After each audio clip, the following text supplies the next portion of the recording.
Various colors are often used in books, comics, films, and television series as a marketing strategy. When this is done, the message of these works merge with the cultural connotation of their specific color in society, transforming into a product that can then be bought and sold by an, in theory, informed and willing audience. Examples of this include the color purple, which uses purple to symbolize physical abuse and trauma and then the emergence, like a flower, into recovery and faith. Black Panther, which uses black to denote both the external superhero persona of its protagonist as well as his race, culture, and heritage that his identity is inseparable from. And blue is the warmest color, which likens a traditionally cold color to warmth in a way that can be read as the coldness of societal ostracization being melted away once long-awaited love is found. It is this final title, Blue is the Warmest Color, that follows a trend of blue being used for lesbian, sapphic, and/or women-loving women relationships in the media. It is preceded by the manga series Sweet Blue Flowers and its anime adaptation. In order to understand why this trend exists, we must enumerate the various ways that the color blue can be read within our society. To begin with, according to color psychology, there are a number of cultural meanings that blue carries in the United States, the first being male preference. Blue is described as a color most preferred by men. This does not come as a surprise given the polarized usage of blue versus pink to divide the sexes within the gender binary. This can be seen during gender reveal parties and through color-coded clothing to symbolize that a baby is male or female before they have even been born. Thus, blue merchandise becomes a product associated with the emergence of new male life. When Emma, the deuteragonist of the film Blue is the Warmest Color, emerges within the narrative with her hair dyed blue, it ties her to the stereotypical associations made towards men. Emma is the more traditionally masculine partner in her relationship with the protagonist, named Clementine in the comics and Adele in the film, and later Lise, who carries the baby they choose to raise together. Furthermore, Emma exhibits more violent and possessive tendencies linked to toxic masculinity. Consequently, the connotation of the color blue put onto her becomes less of a destruction of gender norms and more of a reversal, an inversion. Emma is a woman, but she is supposed to be read in the work and society by extension, the way a man would be in the binary. This is heteronormativity as Maria Castro Varela et al. Defines. Heteronormativity designates a regime that organizes sex, gender, and sexuality in order to match heterosexual norms. We can see that clearly in the first merch item found on the site Redbubble.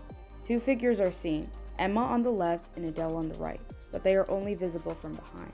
It is the hair that distinguishes the way their genders are read. Emma's short dyed hair adds an additional element of masculinity to her figure, and if one had no prior knowledge of the work the two come from, one might assume she was not a girl.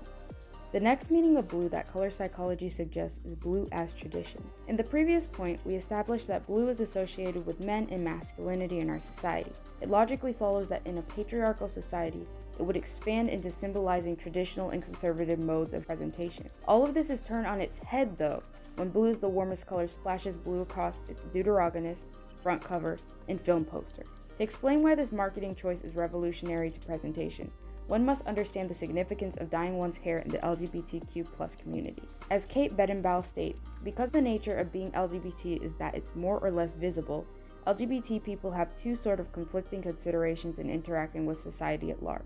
On one hand, we want to be seen as normal human beings, but on the other hand, we want to be visible.